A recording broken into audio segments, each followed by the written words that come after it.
so picture this. A super smart, automated warehouse where robots and systems know the floor plan better than anyone. But what happens when the fastest route, the straight line from A to B, isn't actually the right route? What if a pallet has to make a mandatory pit stop? Well, that is the huge challenge of layout-oriented storage. Today, we're going to break down exactly how systems like SAP EWM solve this really complex navigational puzzle. So, here's our game plan. First, we're going to explore what this warehouse maze really looks like. Then, we'll get to know the system's own internal GPS that helps it find its way. We'll track one single pallet on its journey, step by step. Then we'll dive into how you actually teach the system all these rules. And finally, see how it all partners up to create a warehouse that's genuinely intelligent. You know, in any modern automated warehouse, getting goods from the receiving door all the way to a storage rack, it's almost never a straight shot. I mean, just think about it for a second. A pallet might need to stop at a quality inspection station first, right? Or maybe it needs to go to a depalletizing area. The physical path is just full of these mandatory detours, creating a real-world maze for any automated system trying to navigate it. So this brings us to the core problem, right? Your system, it knows the start point and it knows the end point. But how in the world do you teach it about that mandatory stop in the middle? How do you prevent it from creating a task that, if it were followed literally, would have a forklift trying to drive straight through a wall? And the answer, my friends, is Layout-Oriented Storage Control, or let's just call it LOSC for short.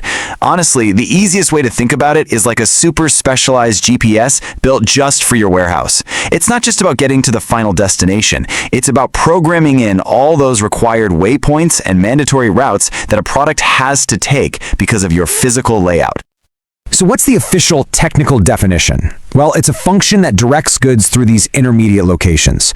It is literally the tool you use to map those physical detours, like a required ID point or a specific pick point, and bake them directly into the system's logic. Now hang on, because here's a really critical detail you gotta know. This whole navigation system, it's designed to work with something called handling units, or HUs. And a handling unit is really simple. It's just a physical unit of material. Think of a single pallet with boxes all shrink-wrapped together, or maybe a specific type of container. LOSC is all about moving these complete units. So if you're just moving individual little items around, this specific logic, it doesn't apply. You know, the best way to really wrap your head around this is to just see it in action. So, let's follow one single pallet on its put-away journey. The goal is simple. We need to get it from bin A to its final home in bin Z. The problem? There's no direct path. Okay, check this out. The system's ultimate goal, its grand plan, is to get to bin Z. So it creates a task to go from A to Z. But, and here's the clever part, that task is inactive. It's on hold. LOSC immediately steps in and says, whoa, hold on. From A, you have to go to B first. So it creates a new active task just for that short trip. Once the pallet gets to B, the system updates the original goal. Now the journey is from B to Z. But wait, we still can't go direct, so LOSC does it again. It creates another active task to move from B to C. Once that's done, the main task updates one more time. The journey is now from C to Z. And finally, the system sees a clear path. Only then does that original big picture task become active, and the final leg of the journey can be completed. It's like a perfectly logical, step-by-step relay race. So you're probably asking, how does the system know all of this? Is it just magic? Well, no. It doesn't know anything until you teach it. And that's all done in the configuration. You are, in essence, drawing a digital map of your warehouse's real-world rules and physical constraints.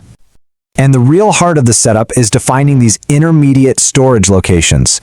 You're the one who tells the system that before a pallet can go into the high-rec storage area, it must first pass through this identification point, or that before picking can happen, it has to be moved to that specific pick point over there.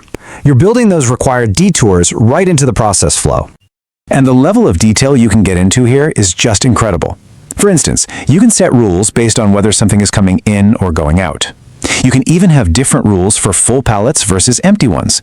You could get so specific as to say that all wire baskets have to take a special route by using the HU type group.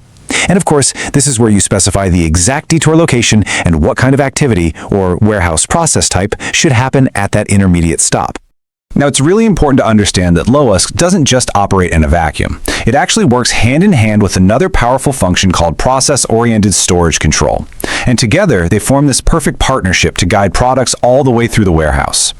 And the order of operations here is absolutely key. First, the system looks at the process plan. That's the what. What are the logical steps we need to take? Okay, unload, then count, then store. Simple enough. Then, after that, loss comes in as the how. It's the final reality check that asks, okay, great plan, but to physically get from that counting station to the final storage bin, are there any required stops we have to make along the way? And this slide just shows that partnership perfectly. The plan on the left, that's the simple high-level strategy, the what. But the plan on the right, that's reality. That's the how.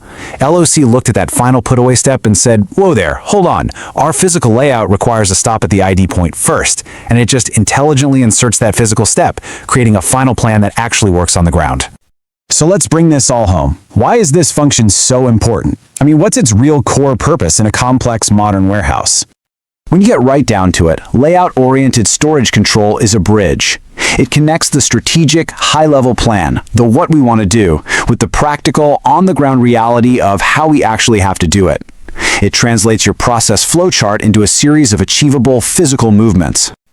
So let's just quickly recap. LOSC is the thing that makes true automation possible in a warehouse with a complicated layout. It stops the system from ever creating impossible tasks. It breaks a big, long journey into small, logical steps. And most importantly, it guarantees that your big strategic plans can actually be executed on the warehouse floor.